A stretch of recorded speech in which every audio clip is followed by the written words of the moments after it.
कुछ तो पहने ले रखबे कर। साया साड़ी ना ले छुछे ले कुछ तो पहने ले रखबे कर।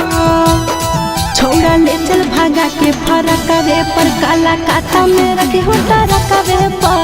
ले चल भागा के फरकवे पर काला काता में रखे होता रखवे पर। साया साड़ी ना ले छुछे ले कुछ तो पहने ले रखबे कर। साया साड़ी ना ले छुछे ले कुछ तो पहने ले रखबे कर।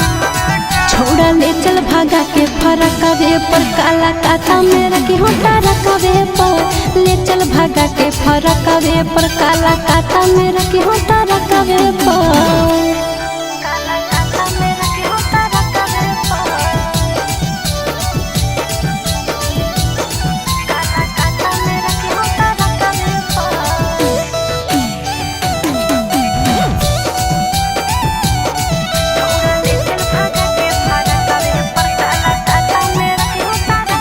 भूख लगा है हो तौगे प्यास लगा है हो तौगे।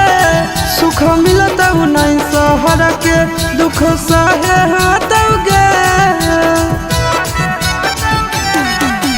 रोटी खइबो रे जिंदगी संगे बितैबो रे। जब थकल रहबी तोहर छोड़ा गोरो दबैबो रे। हमारा साथे रहे पड़तौ दिन रात सड़क पर। हमारा साथे रहे पड़तौ दिन रात सड़क पर।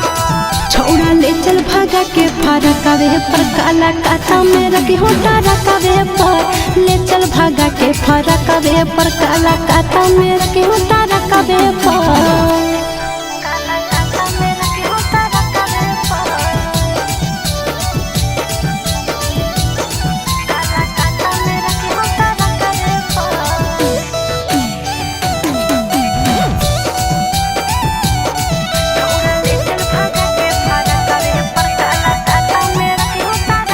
साजा भोगे पड़तौगे तोरा रोवे पड़तौगे।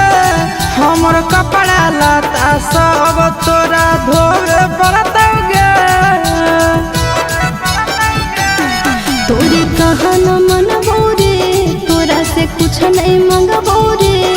गरियबो मरबो करभी तबो हम नहीं कनबो रे। अगे चिंटू आशीष संगे जीवन कटतौ बहरे चकवे पर।